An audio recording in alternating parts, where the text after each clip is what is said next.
नमस्कार दोस्तों, स्वागत है आप सबका हमारे YouTube चैनल पर। इस कहानी के सभी पात्र और घटनाएं काल्पनिक हैं। यह सिर्फ आपके मनोरंजन के लिए बनाई गई है। शाम को मैं मिनी स्कर्ट टॉप पहनकर ड्रेसिंग टेबल के सामने आई तो मम्मी भी वहाँ पहुँच गई। मुझे मिनी स्कर्ट टॉप में देखते ही वह मुझ पर बिगड़ती हुई बोली, मिनी स्कर्ट टॉप पहनकर कहाँ जाने की तैयारी हो रही है? तुम्हें मैं बताना भूल गई मम्मी, माधुरी की बहन की आज शादी है, मैं वहीं जा रही हूँ। यह कहते कहते मैं मुस्कुरा पड़ी। शादी में जाना है तो कोई ढंग के कपड़े तो पहन लो। मम्मी यह कहते कहते गुस्सा हो गई। तो क्या यह कपड़ा बेढंगा है? तुम भी मम्मी हद करती हो, मैं तो इसे ही पहन कर जाऊंगी, मैंने झिड़कते हुए जवाब दिया। न जाने तुम्हें समझ कब आएगी, तुम्हारे इतने मोटे मोटे जांघ मिनी स्कर्ट से झांक रहे हैं। कोई देखेगा तो क्या सोचेगा? क्या तुम अपनी टांगों का प्रदर्शन करने जा रही हो? मम्मी के यह कहते ही मेरा मूड खराब हो गया। मैं उसे आंखें दिखाते हुए बोली, कोई देखेगा तो अपनी आंखों से ही ना मुझे लूट या खा तो नहीं लेगा। मैं अगर सच बोल दूंगी तो मैं यह कहते कहते अचानक ही चुप हो गई। मैंने देखा मम्मी का चेहरा सफेद पड़ गया था। उसके चेहरे पर फैला गुस्सा सिमटकर गायब हो गया था। वह नरम पड़ते हुए बोली, तुम तो बेवजह ही नाराज हो गई। मम्मी एकदम से ही बदल गई। मैं चुपचाप दरवाजे से बाहर हो गई। रास्ते भर मैं यही सोचती रही, इंसान की कमजोरी जब उजागर हो जाती है तो वह कितना निर्बल पड़ जाता है।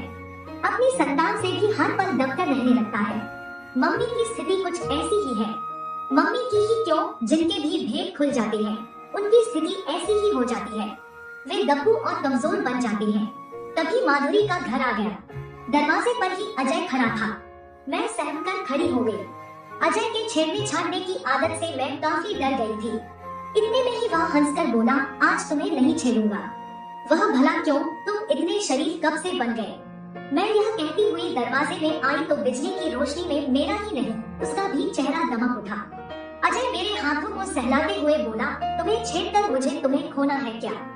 मैं अचानक ही मुस्कुरा पड़ी। मर्दानी बाहों के स्पर्श का लाजवाब स्वाद तो मैं कब का चख चुकी थी। अजय के हाथों का स्पर्श पाते ही मैं भीतर ही भीतर सिहर उठी। अजय को शायद मेरी मनस्थिति का अनुमान नहीं था।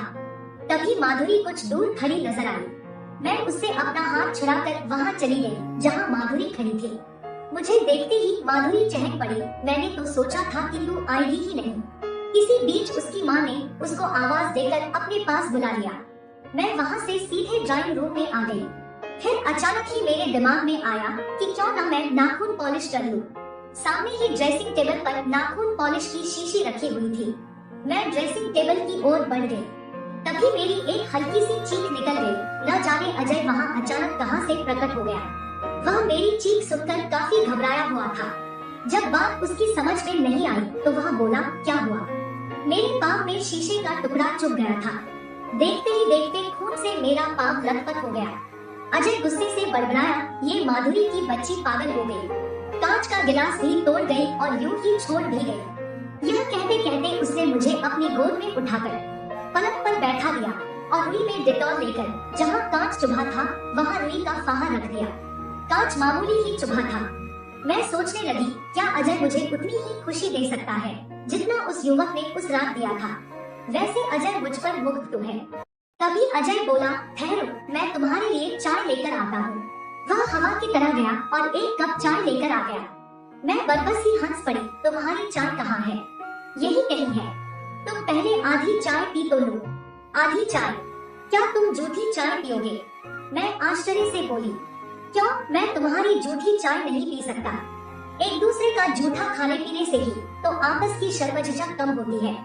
मैं तुम्हें बहुत ही पसंद करता हूँ। मैं मन ही मन मुस्कुराई ही नहीं, इतना भी उठी, तुम मुझसे कितना प्यार करते हो यह तो मुझे नहीं मालूम, लेकिन यह तो पता ही है कि तुम मेरी देह के आशिक हो और मैं भी तुम्हारे पुरुष दृष्टि की दीवानी हूँ। तुम मेरे जीवन में आने वाले दूसरे पुरुष होगे। मुझे देखना है तुम्हारी मर्दानी बाहों में कितना आनंद है, कितना नयापन है और कितना एक स्त्री को खुश करने का जादू है। इसी दौरान अजय मुझे लूट लेने वाली निगाहों से घूरता हुआ बोला, चाय तो पियो, ठंडी हो रही है। मैं मन मन मुस्कुराती हुए चाय पीने लगी। अभी मैंने आधी चाय ही पी थी कि उसने मेरे हाथ से कप छीन लिया और बोला, तुम्हारे होंठों का स्पर्श पाकर चाय कितनी स्वादिष्ट हो गई है। न मालूम तुम्हारे होठों के स्पर्श में कितनी मधुशी होगी, कितनी जादुई मिठास होगी और कितनी ताजगी होगी। मैं आश्चर्य से उसे देख रही थी। वह चाय की चुस्कियां बड़े मजे से ले रहा था। तभी बारात आने का शोर हुआ। मैं पलंग से उठकर विवाह मंडप की ओर बढ़ गई। इसके दूसरे दिन तड़के मेरी आंख खुली तो आंखों के सामने अनायास ही अजय नाच गया। मैं अजय के पुरुषोचित सौंदर्य से खेलना चाहती थी। मर्दानगी नहीं होती, बाकी स्त्रियों में भी स्त्रीत्व होता है, जो मर्दानगी से कई गुना अधिक शक्तिशाली, विस्फोटक, ज्वलनशील, जोशीला और आश्चर्यजनक होता है। 10 बजने से पहले ही मैं स्कूल पहुंच गई। अजय गेट पर ही मिल गया।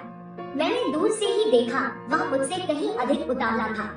मेरे नजदीक आते ही वह बोला, माधुरी बीमार है, उसने तुम्हें घर पर बुलाया है। मैं माधुरी के बीमार होने की बात सुनकर चिंतित हो उठी। कहीं माधुरी को उसके पापा ने किशोर को लेकर बुरा भला तो नहीं कहा है। मैं यह सोचते ही अजय के साथ उसके घर के लिए चल दी। कोई 20 मिनट के बाद मैं अजय के साथ उसके घर के नजदीक आई तो दरवाजे पर बड़ा सा ताला लटका हुआ था। मैंने आश्चर्य से अजय की तरफ देखा तो वह हंसने लगा। माफ करना, मैं झूठ बोला था। हकीकत तो यह है कि माधुरी दीदी के साथ उसकी ससुराल गई है और मम्मी पापा शहर से बाहर है। तो फिर तुम्हें झूठ बोलने की क्या जरूरत थी? और तुम यह ताला खोलोगे कैसे? मैं यह कहते कहते चिंतित हो उठी। इस ताले की चाबी तो मेरी जेब में है और झूठ तो थोड़ा बहुत बोलना ही पड़ता है। यह कहकर उसने ताले में चाबी लगा दी। ताला खुलते ही उसने बड़ी फुर्ती से दरवाजा खोल दिया। हम दोनों अंदर आ गए, फिर दरवाजा बंद कर दिया।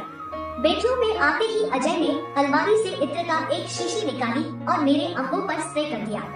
न जाने वह कैसा इत्र था, मेरे शरीर में उसकी खुशबू समाते ही मैं मदहोश हो गई और अजय की बाहों में समाने के लिए मचल उठी। तभी वह जोर से हंसा। इसे मैं मदहोश कर देने वाला इत्र कहता हूँ।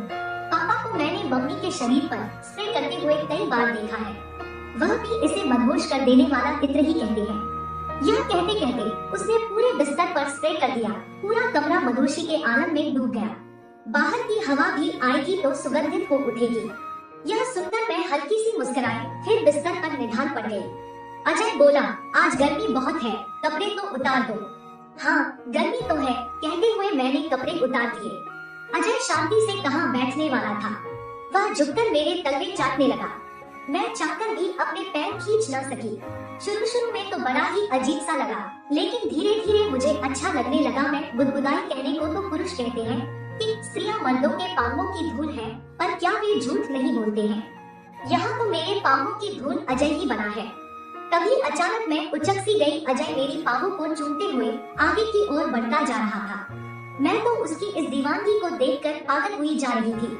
हंसती हुई मैं बोली, अरे बुद्धू, तुमने यह सब कहाँ से सीखा है? मैंने पापा को ऐसा करते देखा है, तो तुम ताकझाम भी करते हो, बड़े नटखट हो, और तुम क्या कोई कम हो? यह कहते कहते वह मेरे बक्सों पर जीभ गोल गोल घुमाने लगा।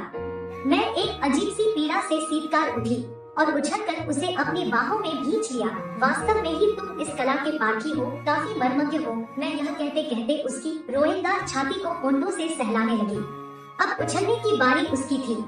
वह जोर से मुझ पर उछला और मेरी छाती को दांतों में लेकर गुदगुदाने लगा। मैंने एक सीटकार ली और प्यार की गहराइयों में डूबने उतरने लगी। हम दोनों को ही कोई होश नहीं था। हम इतने आक्रामक हो गए थे कि मधुर स्पर्श ने नोच खरोच का रूप ले लिया था। इस घात प्रतिघात में भी एक आनंद था। मेरे संपूर्ण बदन में फैली पड़ी गुदगुदी को नोच खरोच की क्रियाएं ही काबू में रखी हुई थी। तभी अजय अचानक शांत पड़ गया। मैं तो पहले से ही निढाल पड़ गई थी।